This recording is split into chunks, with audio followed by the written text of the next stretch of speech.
Oh, All right. So in three, two, one. Hello, everybody. Welcome back to the Casus Belli show this week. I'm Bob from Casus Gaming, joined by my co-hosts, both of them this time. I know it's amazing. Everyone, just calm down. We'll get through this with everybody this time. So I've got Midgeman from Midgeman's World hey. and Nems from Berker Studios. What's up, everybody? And Nems isn't feeling well. Oh, you're not. Oh. My daughter's had a cold the entire week, and I think I am becoming the recipient of said cold. I see. Yeah. It is what it is. It's all good. All right.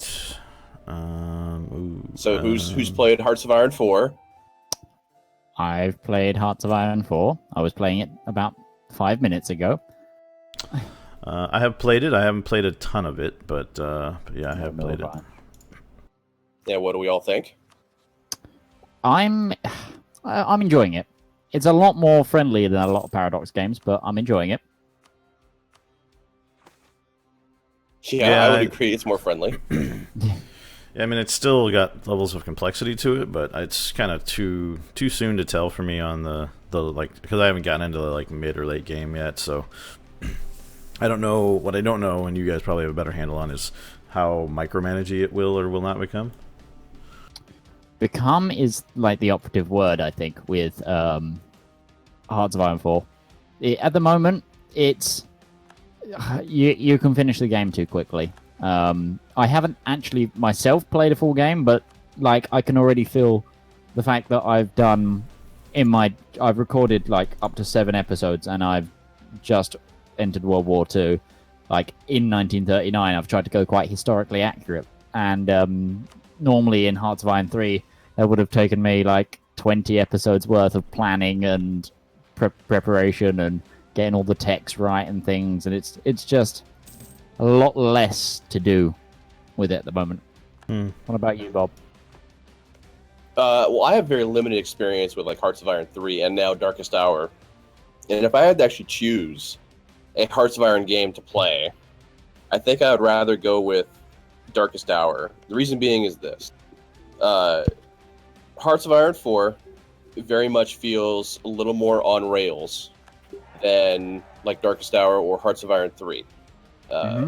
You are, a lot of that comes down to the focus trees and just the way things are set up and the dispositions all the countries have, despite having historical focus on or off, have at the start of the game. It's pretty well set up that Germany will come into conflict with the UK and France. Italy will come into conflict with the Balkans. The Soviet Union will come into conflict with Germany. These things seem like they're going to happen. Will they always happen? No, not necessarily. But it seems like it's up to the player to dictate that more often than the AI taking any initiative to do things differently,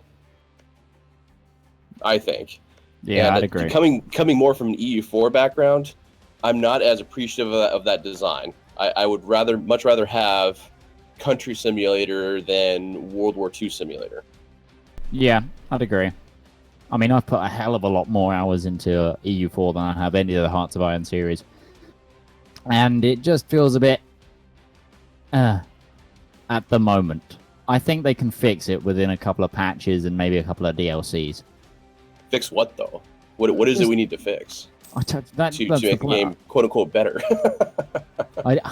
I don't know, but it needs something. So how much AE are we? We're playing AE Simulator right now, aren't we? Because we're all in the HRE. We are playing Aggressive Expansion Simulator, yes.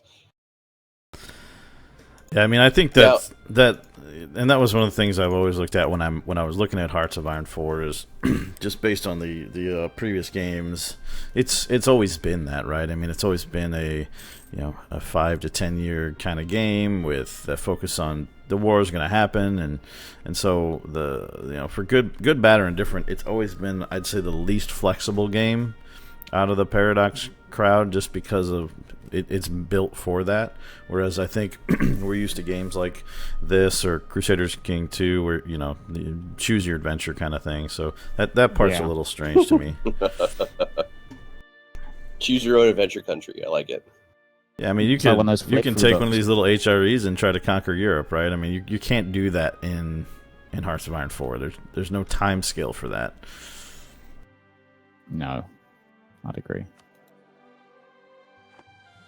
It isn't the end of the world. Yeah. It's just very different.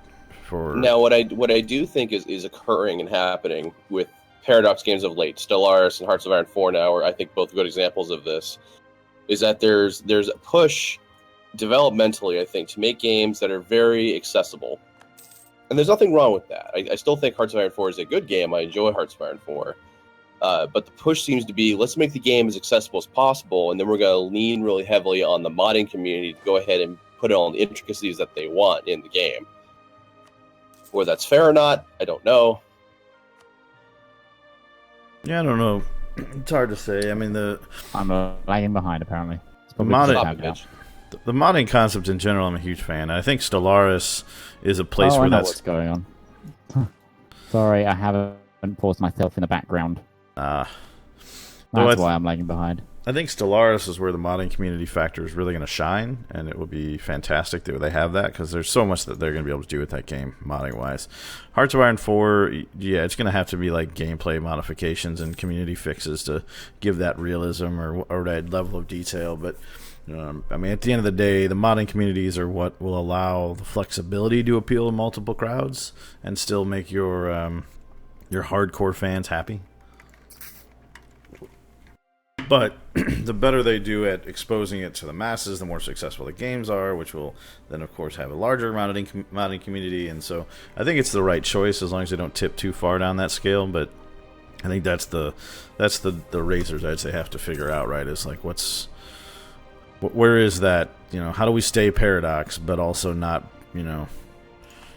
become so Paradox that we only have a small community?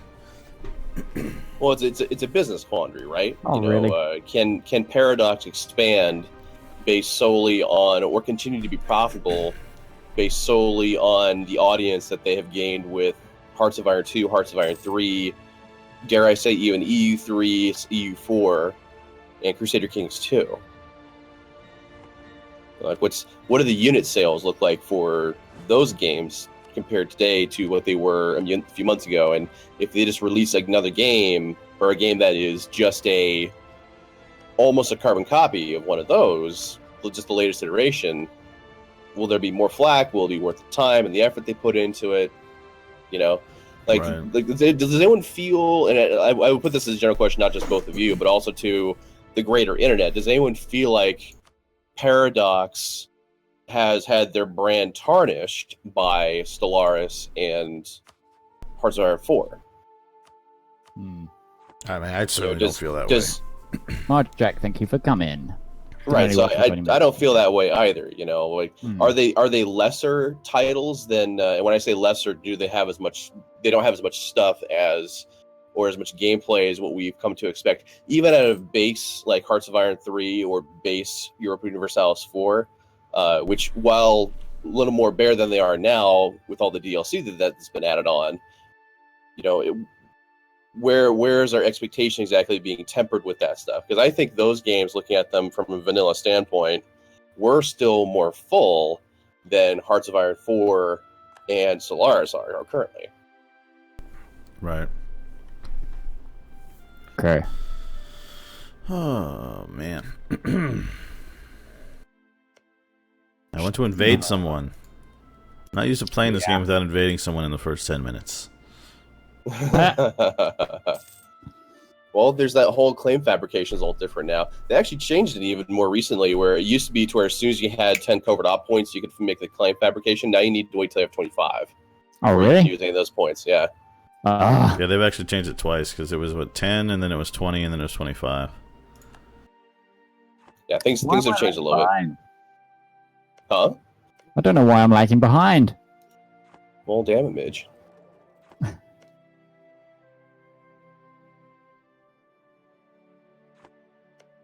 Normally you're not.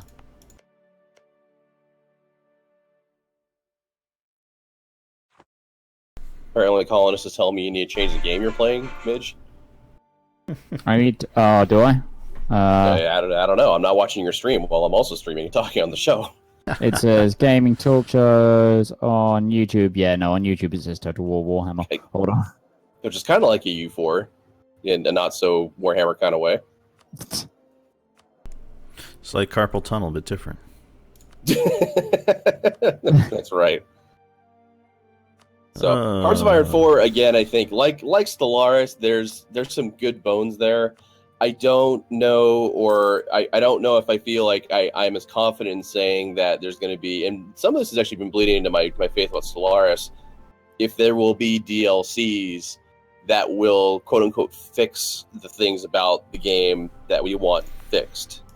Or the add features that we want to have added. I'm almost thinking, just like in the modding communities, the Paradox might just go hands off and say, go ahead and go crazy, modding community. Yeah. Those games are very easy to mod, actually. I'm kind of sticking my nose into the modding aspect of Hearts of Iron 4, and there's a lot accessible to somebody who doesn't know how to code, necessarily, but can use like Notepad++, which is just Notepad, but a little bit more, a little more stuff to it. I'm familiar.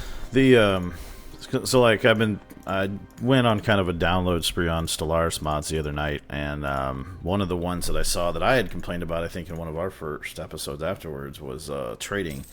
And I think there's like a civilian trading mod now where it adds like ships that spawn and get involved in trade. So those are the things that I think, hey, that could be really cool, like long term. Just having that modding community who can add those types of features, because I think eventually, and what Paradox and a lot of other studios have done in the past is they'll just take that, then they'll go, oh, that was so successful, people like it so much, it's downloaded so much, let's just make it a feature. Yeah, I saw that mod as well. I was tempted to have a play around with it, but I never got around to it. Yeah, I haven't done much with it yet, but I've I've got the EVE Online mod that I haven't done a ton with yet, but there's a bunch of mods that are. I mean, the thing is that the mods on Stellaris are so new that there's still so many that are in development. I think 30 to 60 days hence, when some of those bigger, more ambitious mods complete. If you think like what's the EU4 ones, right? God, like, my troops aren't on maintenance. There's some EU4 mods that are very ambitious that, when completed, were pretty cool. I'll be back in a sec, guys. Okay. Midran, you still set playing Total War, Midge? Yeah, that's only on the YouTube, not on Twitch. It's been updated according to my thing. It'll take a moment for it to show up, I think. Yeah.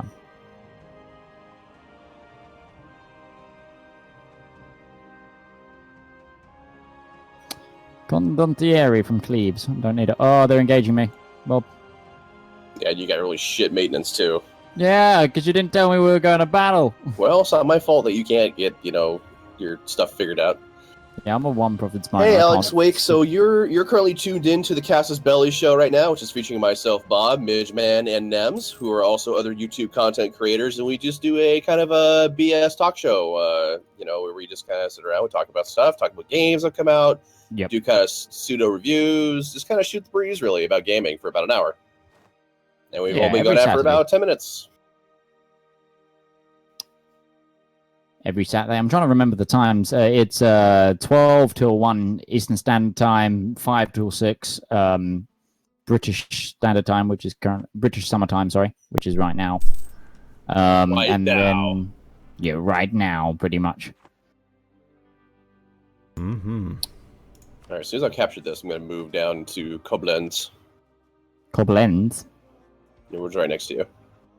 Oh, yeah. Trier, because we're with Trier and Cologne. Yeah, still. In fact, why don't you hang back in your home province, and I'll be here. I was going to move all the way to... I can't move all the way. Unless you just want to wipe out that 8-stack. Oh, we can't, because we need to use the fort anyway. Never mind. Yep. I will see you in Brunswick. I didn't even notice that. You sneaky buggers. You switched to Brunswick and then you allied each other. Because you were Wurzburg before, so I was paying attention to Wurzburg. Oh, well. Yeah, the original intent was for us to fight each other, but... Oh, was it? We can do that. I mean, I'm happy to talk about that. I'm happy to slap Midge around. Okay. Oh. Okay. Don't attack me in my little one province minor over here.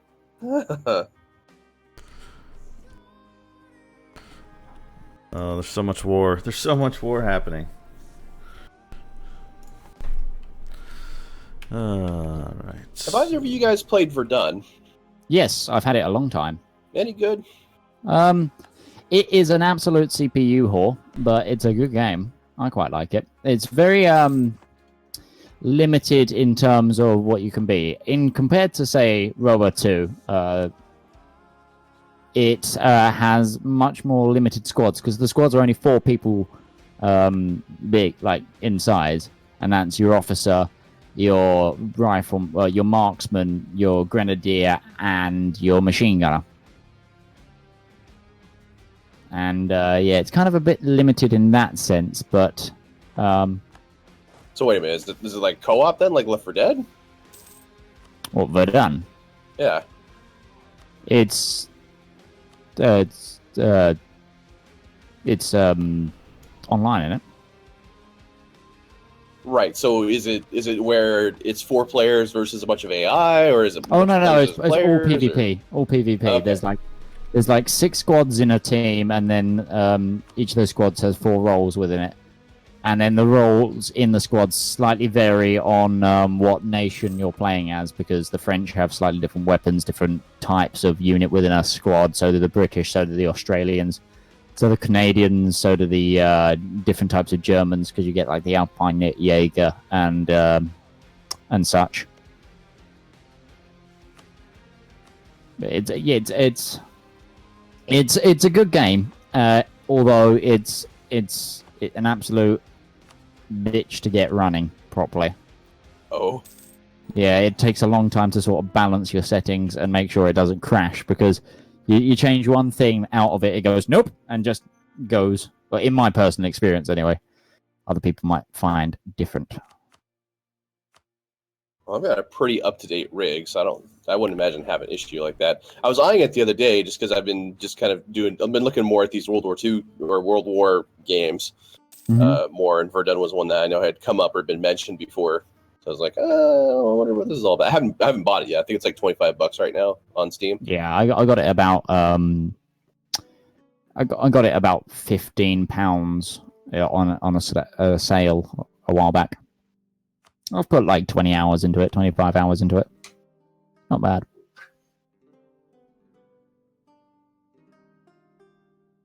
I know Berker's been playing Minecraft. We have Minecraft, Overwatch, all kinds of fun stuff. So now that you have more time on Overwatch, how are you feeling about it now? It's a pretty enjoyable game, honestly. It's there's a bit of a learning curve just because of the sheer amount of people. So there's that, right? But in general, it's fun. It's just so there's, I don't know how much you guys know about the game, but there's like 4 different major classes, and then there's all these characters within each of those classes, and they all play differently. The different styles play differently. The different characters play differently within each style. So there's a lot of depth to team composition, which is pretty cool. But yeah, it's we've enjoyed it.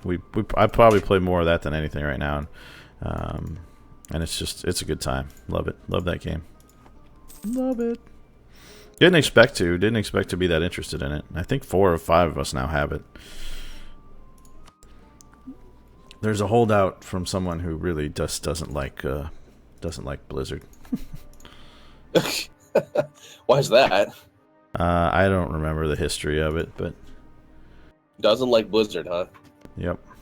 Blizzard's one of those few, like big companies that does put out I would say quality product, or product that definitely speaks to a lot of people and is of quality. I think, anyway. Fed up with these forts. I'm getting access through Cleves. Come on, let's go siege down Cologne's capital. Oh no! No, don't run into the 18 stack, please. Why can't I do it? Apparently, it won't let us. Can you move into Cleaves? Well, it's because there's an enemy fort right there. Okay, right. I'm with you. How come you start with a 2-star general? I didn't. I had to recruit him. That's what I meant. Like, how comes you've got the tradition to have gotten yourself such? I am just that badass. I don't know what to tell you. Colonists, you'll be missed in the multiplayer tomorrow. What I want to do is bait this army into attacking into you. Wait, why is the platinum involved? Because I'm a cash whore. Oh, he just sold his name to them.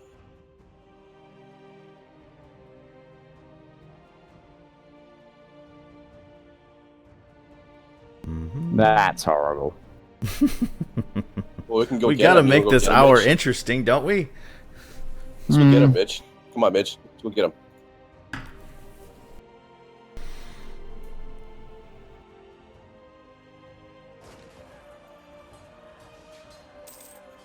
Uh-oh.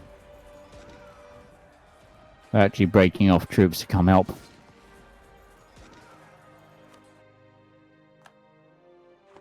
Have we got this? Looks like you do.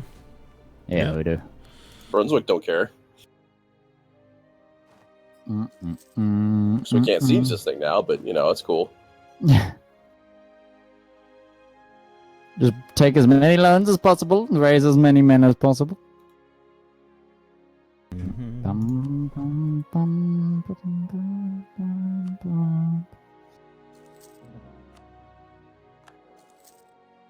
Ooh, Lorraine got excommunicated. Look at that.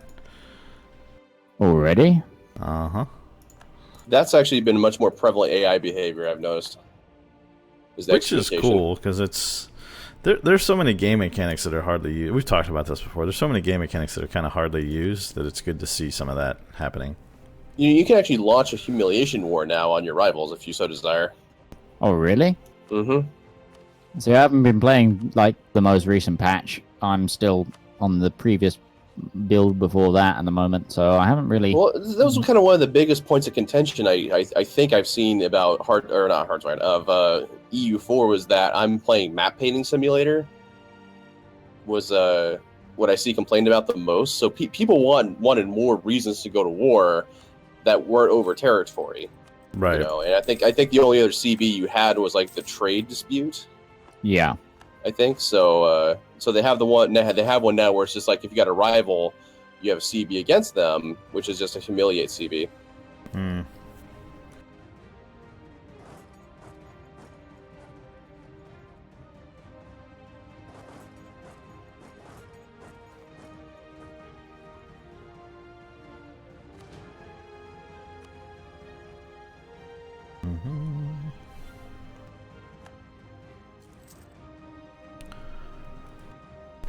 You should come join me, Mitch, man.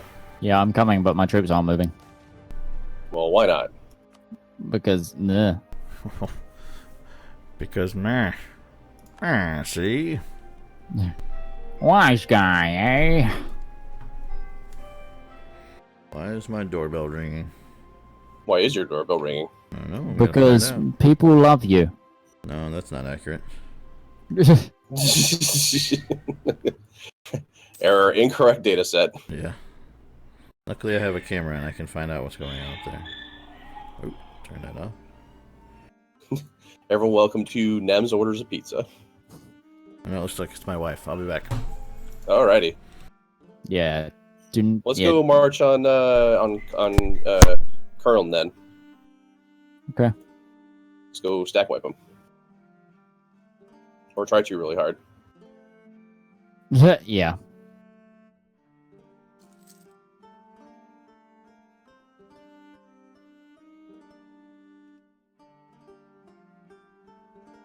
Yeah, that's a majority.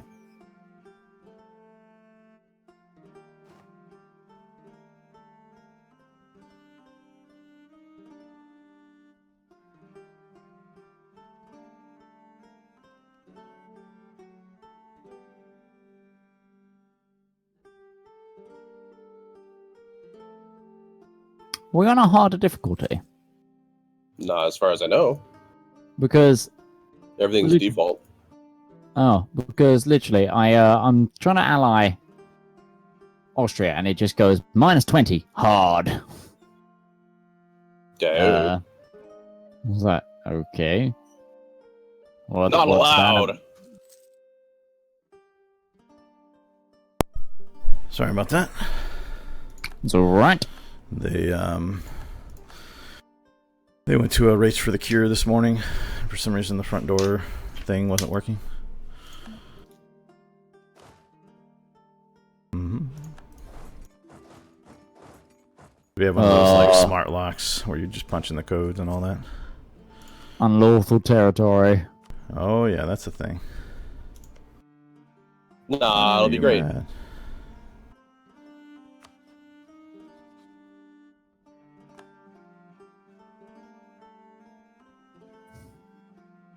You might want to give him a blowjob first, and he'll stop being hard. Oh god. Thanks, What? chat. No, that's not. What? No. That's not how. That's not how international diplomacy works. Even in gross. the 1700s, in the 1400s. Mm-hmm. All right, time to repay all those loans. All right.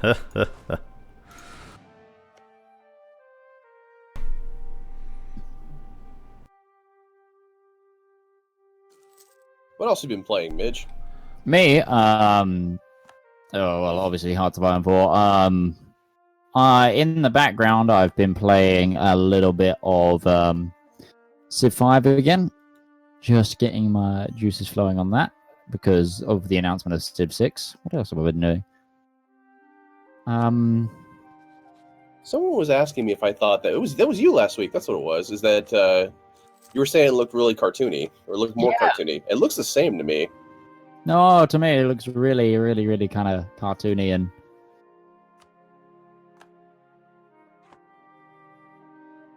Nems, have you seen any of like the Civ 6 release stuff?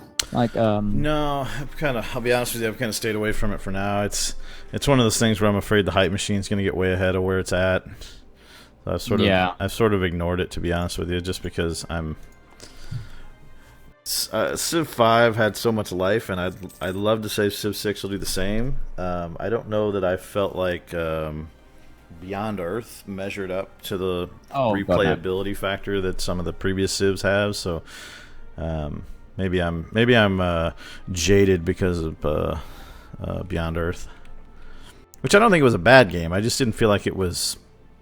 I felt like it was a Civ skin.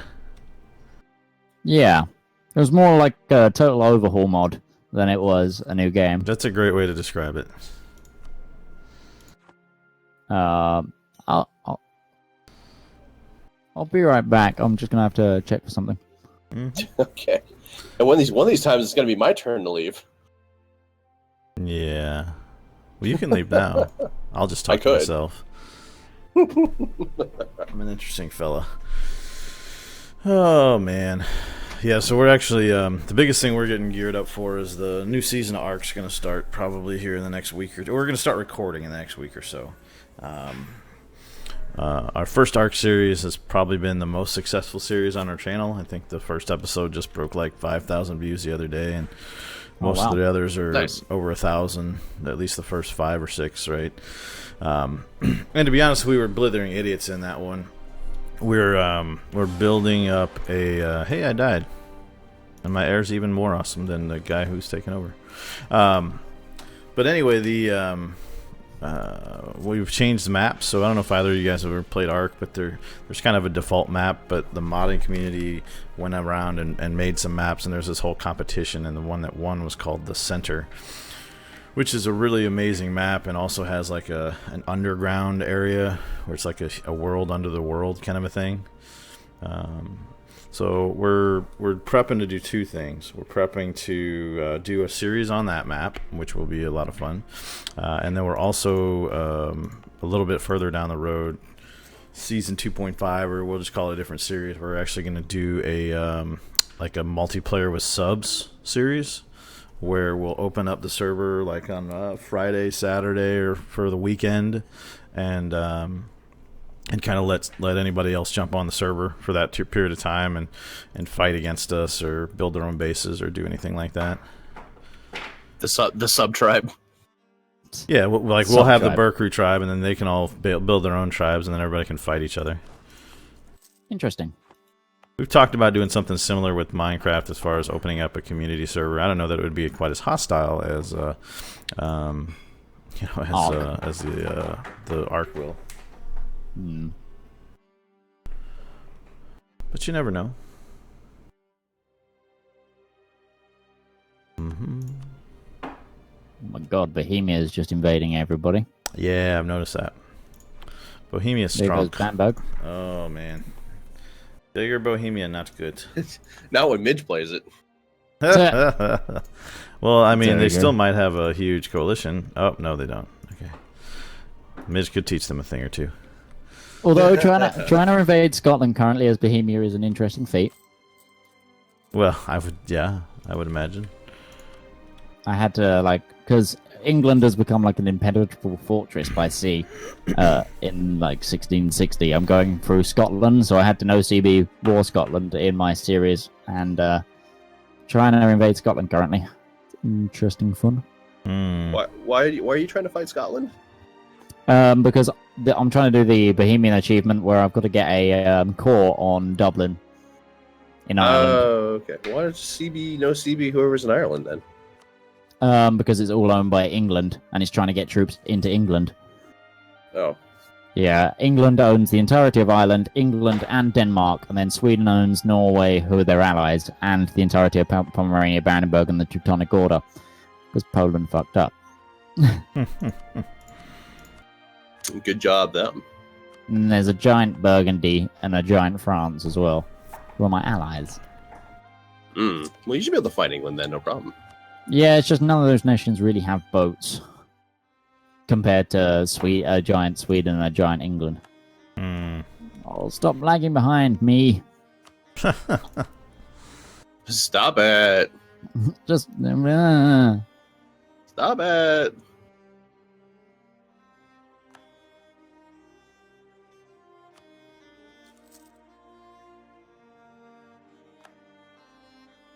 Wow. I just got somebody to actually transfer trade power to me. I didn't think that was possible when you were this small. Well, it's all relative, right? You might be much bigger than them. I guess, but jeez. Who did you get the power from? Baden? Oh, wow. I mean, it wasn't like a one-province minor or anything. I mean, we're friendly. We're allied. I don't know why he wants to give me trade power. But I was like, oh, hey, that check mark's green. Nice. Cool. I'll take it. I need the money. I'm broke. Broke as a joke. There's no... Planet has no money. No money.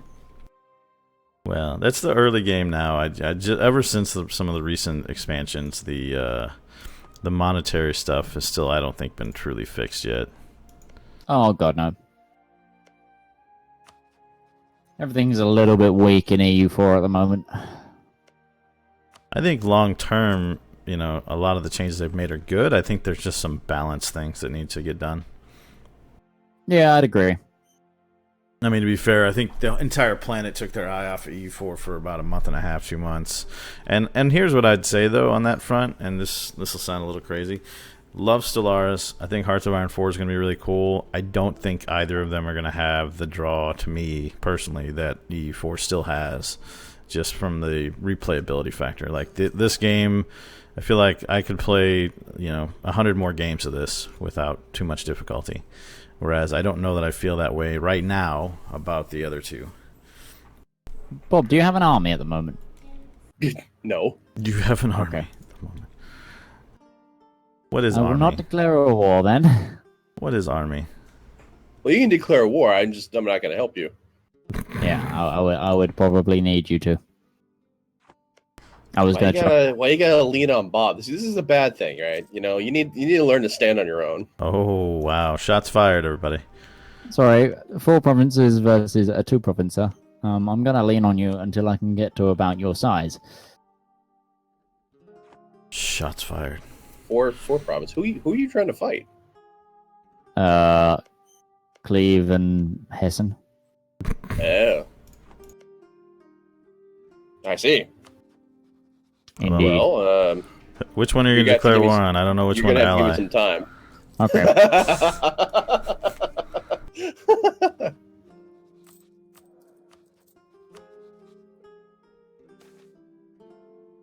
Oh, boy. I forgot how long this game takes on Speed 2. Yeah. Oh, yeah. EU4 is so great. I could always play more EU4. God damn, it's so slow. Oh, that's not a game issue. That's we're playing on separate continents issues. Yeah. Mm-hmm. I mean, I do like the best part. I hate to say this. The best part of Stellaris is hot join works, right? Like they could get that working in this game and the other game. I've used it successfully every single time so far. I've never had it fail. My complaint isn't that hot join exists. My complaint is that regarding hot join for Stellaris specifically is that when you resume a saved multiplayer game, it's specifically hot join. Like I can't just start up a multiplayer lobby and then load the save game like in any other Paradox game. Yeah. I mean, hopefully that's something they can remedy as well. But as issues go, that's one I can deal with to some degree.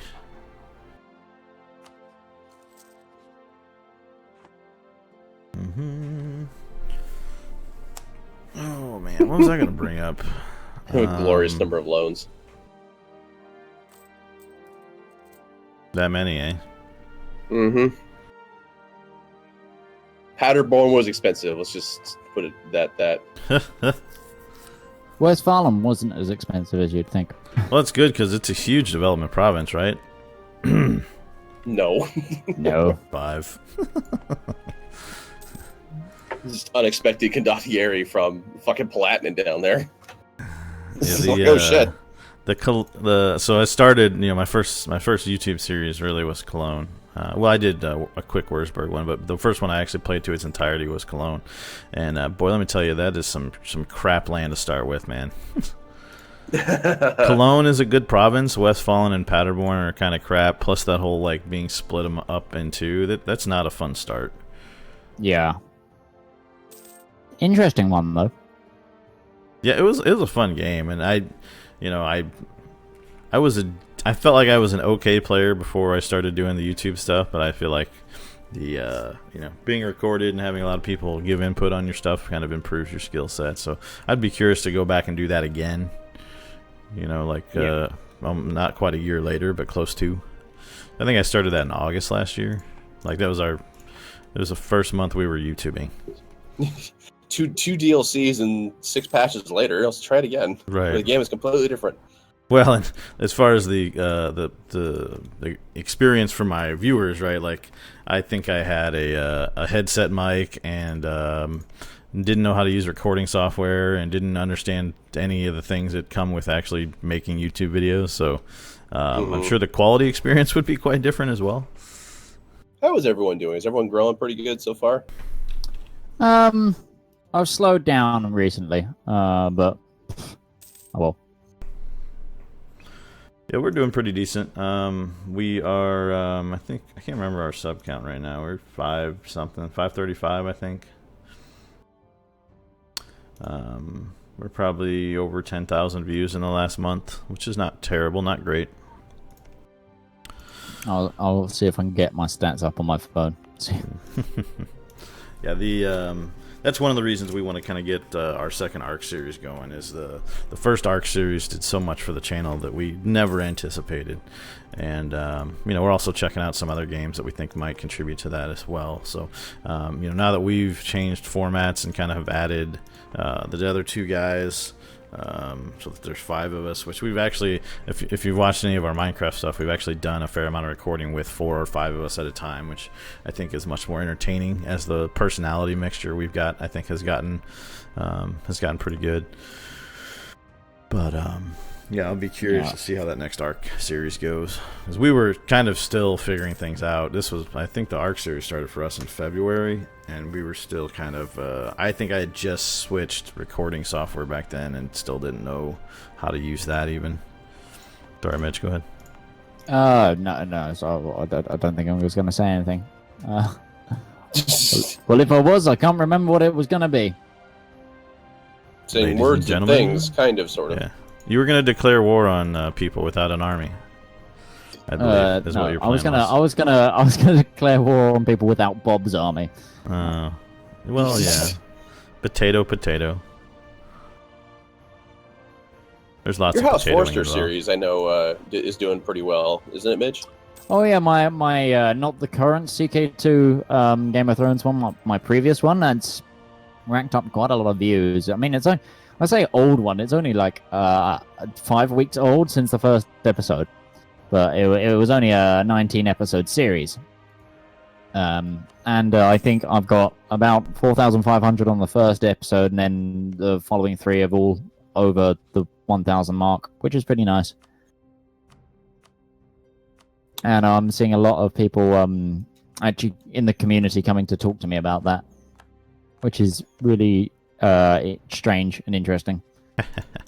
We'll talk to you as if, like, as in what?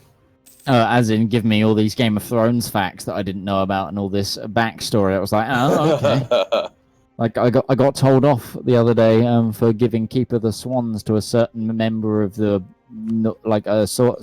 certain head of a northern family when it should have gone to another one because they were more accurately a Keeper of the Swans. I was like, oh God, Christ. A new can of worms of things that I need to learn about. Well, you just gotta go like, you look, buddy, I'm on the Iron Throne. You're not. Do whatever I damn well please. Yeah, I'm Warden of the North here. Come on. It's my country, my rules. No. It's the rules that I just made up. That was Eddie Izzard, wasn't it? Yes, it was. Mike? Yeah. I have a newfound, even more appreciation for that man. More than the fact that I own all of his DVDs already. But he was on a BBC show the other day called Question Time, which is the British audience of normal people, normally split like down the middle in terms of viewpoint, and then they pick 5 panelists, normally one person from the media, one celebrity, and then the rest are members of government, and they ask them serious questions. And obviously for the last episode it was the in-out referendum for the EU in Britain, and they decided to put Nigel Farage, who's the head of UKIP, the sort of really, really right-wing English party, against Eddie Izzard, the very pro-Europe comedian. And it was the most glorious thing in the world to watch most of 3 different members of government be ripped to shreds by Eddie Izzard. What is the in-out referendum or whatever it was? Britain is currently in Brexit. About a month. Yeah, Brexit. We're in a month's time we are voting whether to stay in or leave the EU. Oh, okay.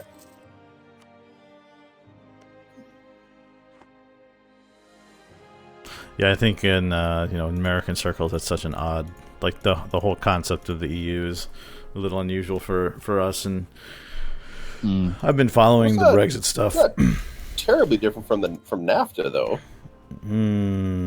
I would disagree with that pretty significantly.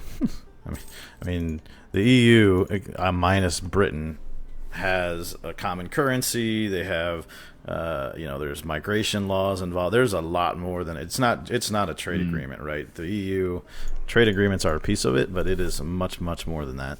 Yeah. You don't think common currency is you think that's exclusive from trade agreement? Well, yeah. Do we have common currency with any of our trade partners? Did we all change currencies to be in the same trade? Yeah, it's completely different. We don't, but the European Union was very much an economic compact agreement made to combat something like NAFTA. Exactly why it was produced and made. Then again, Britain Because aren't the only Europe people was in like, the shit. Britain aren't the only people in the US EU that economic don't have their own currency. I think Sweden still have their own currency, and so do some of the Scandinavian stuff. It's pretty rare though. Most of the EU has conformed to the euro. Oh yeah, and look how that's turned out for them. Oh, I'm not saying it was a good idea. My point is that the EU and that's I think the problem, and that's why the Brexit is such a big thing. Is there's so many other pieces to that puzzle. Yeah. That anyone can get fired up by something. The main reason England is having its problem with the EU at the moment is they apparently, actually, side note, being informed by my chat that originally the European Union started as the Coal and Steel Union between France and Germany to prevent any further conflict. There you are. But yes, no, the main thing for Britain is immigration. And the only problem with that is it's like we are being, as a country, we are being completely misinformed about what's happening with the whole Brexit campaign. There's some really, really, really on both sides on the in and out, because no one really knows what will happen if we exit. They're all making up statistics. There's some stupidly large statistics going completely wrong. And even there's been cases that of British politicians just saying, I'm not getting involved with it anymore because some of the stats are so wrong. And but the main scaremongering is happening over immigration, the fact that we don't have control over our borders and things.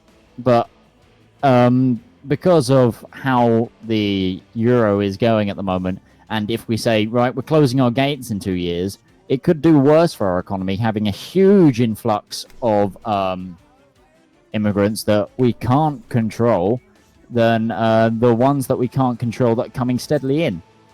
And yeah, there's a lot of issues, and England are like, we don't know what. But we're all being very hypocritical with it, and this was the standpoint that Eddie Izzard actually pointed out. About 4 or 5 months ago now, isn't it? We said to Scotland, no, we want you to stay because we're better together and we're more safe in this world being one great British nation with togetherness. And now we're saying to the rest of the world, nope, we want to be on our own. And Scotland are very pro EU and stuff as well. So they go, hang on a minute and things. And it's an awful situation we're in, and we don't know why we're in it, pretty much, as a public anyway. I think that's the issue, right? Is and we've talked about it before, in a landmass similar in size to our country, Bob, they have dozens of countries, and so doing things together and doing things apart gets much more complicated when everyone has their own major government that rules the roost. And I don't see. Here's the thing, right? I'm clearly on the other side of the pond, and so my opinion matters only so much. But I really don't see an end to all this conflict.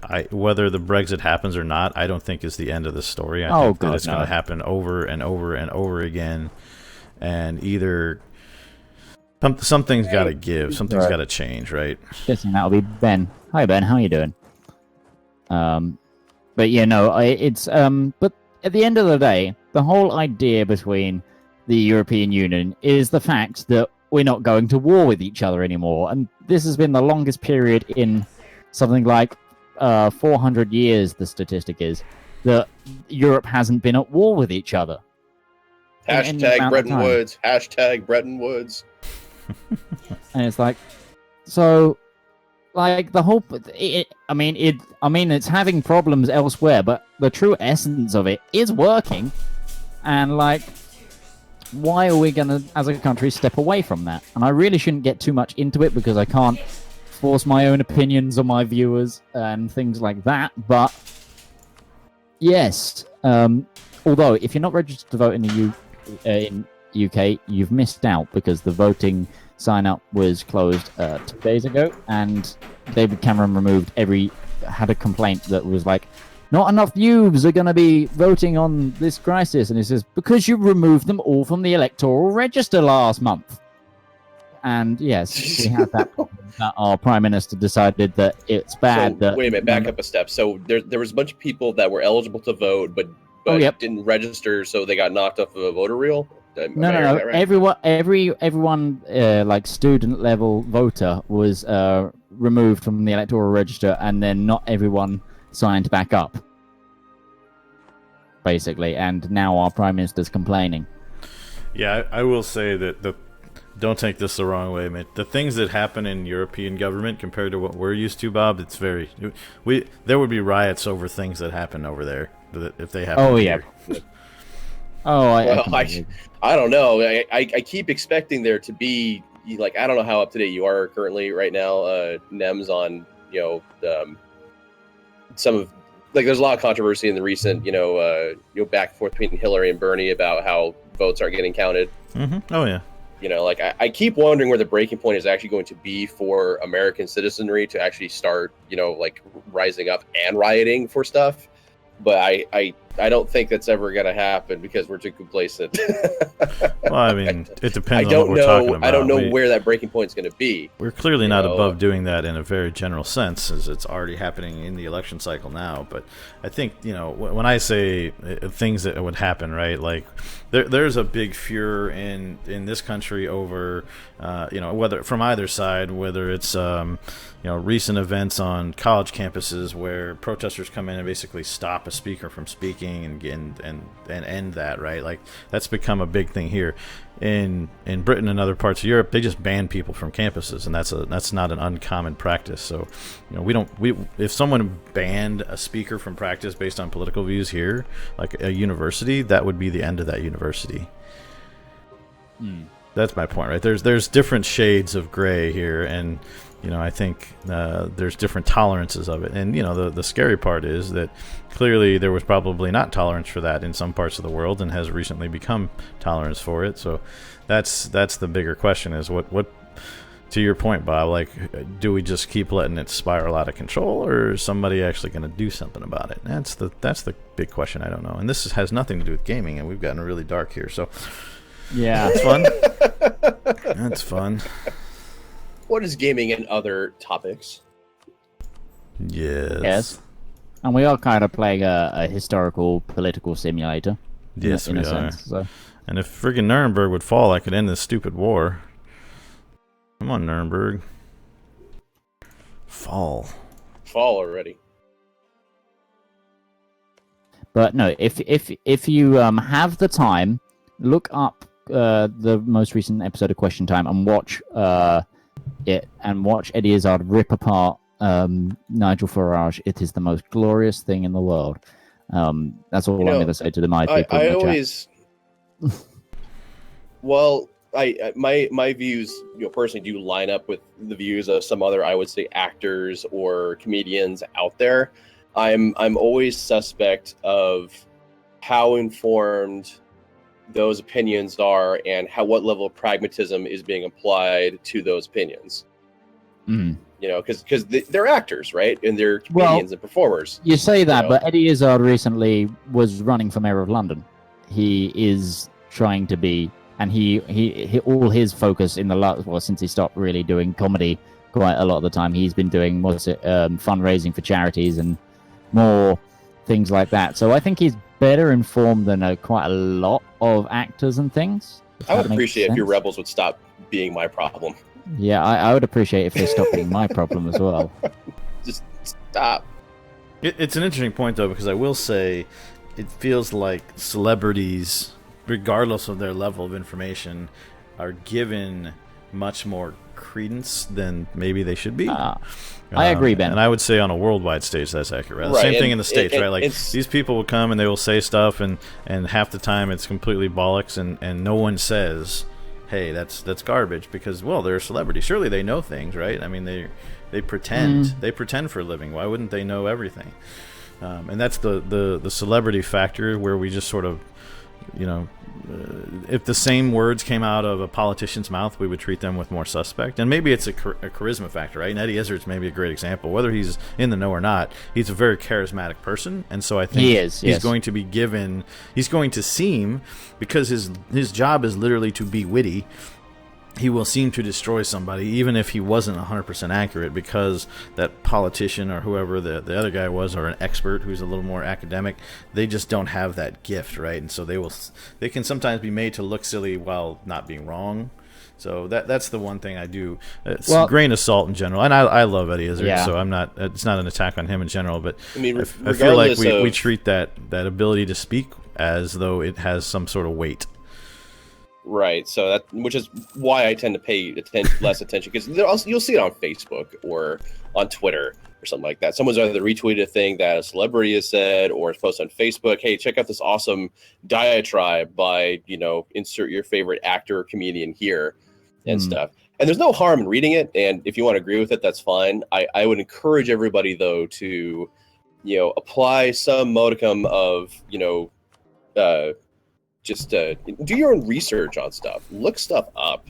Well, I would extend that past celebrities and to news sources, because I would tell you that primary news sources nowadays are absolute garbage. Like, if you respect CNN or Fox News or MSNBC or the New York Times or anything, no, you shouldn't. Just stop. It's just because it's printed in the internet. Even if it's quote unquote a quote respectable source, they're quoting from a non-respectable source, or they're leaving out sources. So I would say in general, and internet, do me proud, right? Like become your own source of information, because the other sources of information, regardless of who they are pretty much all garbage now. 100%. There's not I could not name a trustworthy news source to date. I couldn't name one. No, I'd agree. Including Reddit. Reddit's not, Reddit's a great place. Not necessarily a great news source. Well, Reddit's not a news site to begin with. No, but sometimes sometimes people treat it as such. It tries really hard. Some of my favorite stumblings of Reddit is when they tried to find the Boston bombers. Oh God. I don't know if everyone recalls. Yeah, that was horrific. That, but, that was horrific. Yeah, that whole thing was crazy, because I don't know if I ever told you that story, but my sister was living in Boston at the time, and every year for the 5 years before that bombing, my sister volunteered at the finish line. So you can imagine our panic when that all went down, because I was not aware that she was not there that day, and so that was that was some heavy shit right there. Kind of a heart stopper. Oh yeah. I mean, like I said, literally, and I think she knew people that were involved in it, because they all volunteered down there. Yeah. So, yeah. Little reality check for you. Hate to be a little bit of a burst of a bubble. Would we mind wrapping up 3 minutes early today? Because I actually need to go somewhere. Fine. If we say yes, what happens? That's what I want to know. If we say yes, we mind. What's the next? What's the next step? If we say yes, we wrap it up. No. If we say yes, we mind. What happens next? Oh, yes, you mind. I don't know. Yeah, there you go. Because my plan, I think, is to waste 3 minutes talking about how we could end the show early. It's worked so far. I have cold food is what's going to happen. My Indian takeaway is going to be cold. Well, whose fault is that now, that you have cold Indian takeaway? Because it's not my fault. It's not Nem's fault. It's the fact that I've got work soon. 2 more minutes. Let's go. Keep talking, Bob. It's not my fault. It's not my fault. It's not Nem's fault that you can't get your schedule correct. All right. This is why the EU is having this problem, and the Britain's trying to break ways, because you British people can't get anything straight, and you always blame other people for your problems. So Midge is going to drop off. Bob and I are going to announce a couple commercials, and then we'll call it a night. So thank everybody. Thank Midge for joining us for 58 minutes. Yeah. See. Bye, guys. You have a commercial you need to plug before you disconnect? Literally. Only find me on YouTube / The Midgeman's World, and on Twitch at www.twitch.tv / Midgeman. Check out my content, and I'll see you then next time. See you next week, guys. Hey, Midge. Bye. You just want to go ahead and do yours next then? We're practically at time. Yeah, I know. That's the funny part. Join Barker Studios on. We're on Twitch TV as. I can still hear you guys. Well, then disconnect. You control that too, just like your food. Hit the button. Loud. Anyway, so yeah, twitch.tv/Burkrew Studios. You can also find us on YouTube, youtube.com/whatever C/Burkrew Studios. Yeah, check it out. And links to our Discord are on both the Twitch and the YouTube channel, so please join us for all sorts of text and voice-based shenanigans. That's right. Go ahead, Bob. So I'm Commercial time. Bob. That's right. YouTube, Maniacal Studios Gaming. I do quite a bit of strategy gaming. EU4, Hearts of Iron recently. Darkest Hour, Hearts of Iron game I've actually just started. That's actually a lot of fun. I'm anticipating doing a lot of that stuff on my channel. You can follow me on Twitter at RJC_Foxtrot. You can see me on Twitch. I live stream 3 times a week currently, Saturday, Sunday, the show here, of course, as you're watching right now. And then on Wednesdays, I'm trying to make that kind of a regular scheduled thing. But Twitch, RJ Collins, that's where you can find me at. So yeah, thumbs up. If I have my webcam going, you'd see it have a thumbs up right now. Cool. And I hate Pittsburgh. Wow. Not going to live there for long, are we? No, not going to happen. Going to move, you know where you're moving? South, east, west, north? I don't know. Well, we're here for at least a year. So, we're here until at least February. And then once that's over, we'll talk before then about where we're going to go. But we're not going to stay Just here. not here. Fair Just enough. not here. That or someone really needs to entice me with like Central Air or something. Oh yeah, I'm not a Pittsburgh guy, and I live further west and south, so I'm not going to pitch Pittsburgh for you. All right, everybody, thanks for joining us. We'll see you next week.